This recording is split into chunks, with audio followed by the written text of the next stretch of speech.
Today's episode of the Plain and Simple Vcast goes out to the Immortal Retaliation Guild on Blackwater Raiders and the Surge Guild on Forest Riders.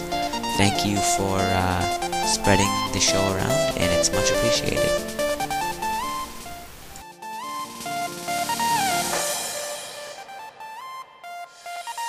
Hey everybody, it's Galaxy. Welcome to Plain and Simple Videocast. I'm here with a fella I just met recently named Anguish. Anguish, what's up? What's going on, Galaxy? Just trying to get my weeklies in, my daily heroics in on all my characters, trying to get some frost badges so I can get some T10. Yeah, those T10 4-set bonuses are disgusting. I was looking at the one for my paladin, and it's just ridiculous.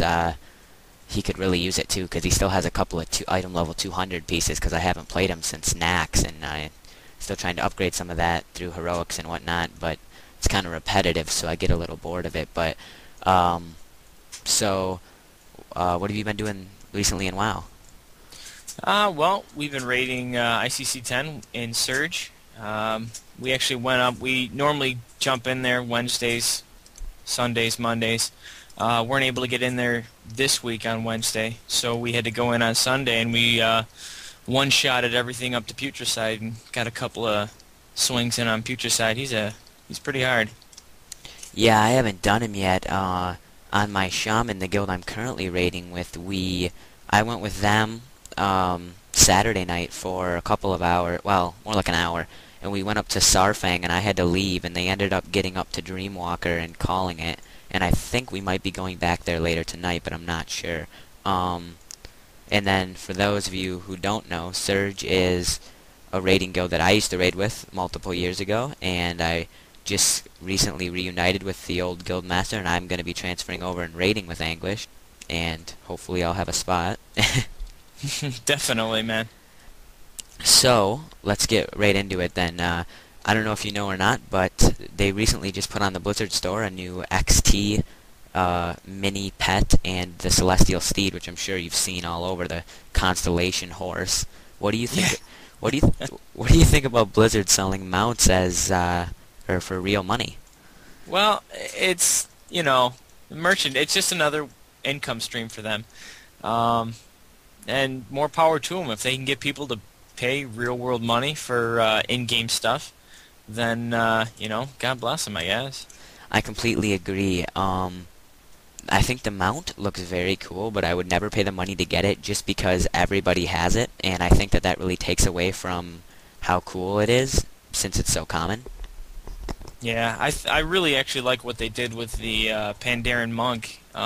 Everybody who has one of those, I think half of the money paid for that mount went to a charity. Yeah, that's really cool, because things like that would make me want to buy the pet just for the money to go to charity. I'm not sure if they did that with the new ones though. I'd have to look into that.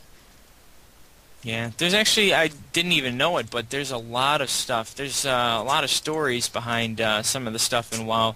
There was a Make-A-Wish kid who used to love playing WoW, and if I'm not mistaken, he was a hunter, and I think they have a hunter character in Shat, maybe? And it was his name. They actually put him in the game after he passed away as like a in memoriam kind of thing. Interesting. I read something like that too. During the late summer, they had like an interview with a lot of the main developers of the game, and there's a I don't know if you've done the chain quest. I'm trying to remember, and I think it's an Ice Crown where you have to like avenge or like whatever. This guy gets this paladin, I think it is, gets ill, and you have to go around Northrend trying to find a cure for him, and in the end he eventually dies. Yeah, I did that quest chain. That quest chain was actually based off one of the main developers' brother. He played the game and he got cancer, and he ended up dying, and they made that quest chain after this guy's brother in honor of him. Wow, that's really cool.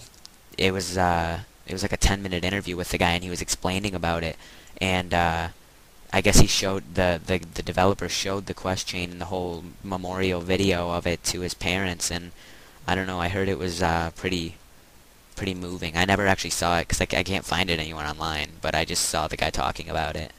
Yeah, you'd think they'd have something like that up on YouTube or something. do you think about the Death Knight changes coming in Cataclysm? Well, some of the changes, I know they're putting in a passive mastery bonus to the different trees. Off the top of my head, the only one I can remember is they're turning blood into the dedicated tanking tree, which is a little aggravating for me. And I know there's a lot of dual-wield frost DK tanks, but hopefully they're going to spend enough time on it to give it the attention it deserves, and it'll just be, something else to get used to. I was uh I was just thinking about some things that they're doing to the game, and I don't know if you noticed this, but over time, have you noticed how as the game goes on, more classes start to get abilities that used to only be special to one class? Give an example. Like Mortal Strike for a warrior. Now, this has been out for a long time, but now hunters have a a shot that reduces healing. I think aim shot it is, now reduces healing or something, I'm not too sure. Hmm. And I know a lot of classes used to not have stuns, and now pretty much almost every class has a stun. And I think that from what I'm getting out of this and how they're changing stats in Cataclysm, does it kind of seem like they're making every class the same? It just looks different how the ability works, but essentially it does the same thing, concrete-wise. Well, you definitely have some differences between, like, say, a mage and a rogue. I mean, melee versus range and whatever they have, energy versus mana. But I do think that there are definitely the same basic, I mean, a tank is a tank. You got to keep aggro. A healer is a healer. You got to make health bars stay at full. DPS or DPS. You got to kill things. But there's definitely different nuances to each individual class and character, and the different racial bonuses make playing the different classes different too. Do you think that the way raids are based around classes is changing? How, like in Gruul's Lair, for example, you'd need a mage, and now do you think it's kind of more like, oh, you can just take any old melee DPS and it won't matter? And you can take any old range DPS, it won't matter. For a lot of fights, you don't need a specific class. Do you think in Cataclysm it'll get to the point where it doesn't matter if you have all range DPS or all melee DPS, as long as you have DPS, the bosses will work the way they're intended?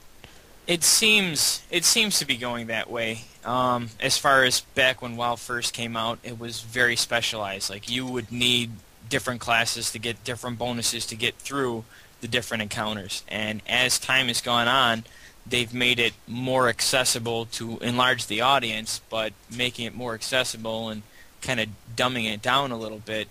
Oh, it doesn't matter if you have a pally in here for specific buffs. I've got a druid, Gift of the Wild. It's not a big deal. And I think with Cataclysm, unfortunately, it'll get even more that way, where it'll be possible to play an entire instance with all of one class, and it's a shame because that takes away from the diversity. But it's a business model. I completely agree, and to me, I wish they wouldn't do that because, back then, and even in Burning Crusade, if a character had or a player had two characters at max level that were capable of raiding, it was a pretty big deal. But now it seems like everyone has at least two 80s, or sometimes even 3 and 4. You would think that they'd make it more class-based because, it's easier to get classes. Oh, I'll just jump on my shaman for this fight and jump on my rogue for that fight. You know what I'm saying? Yeah.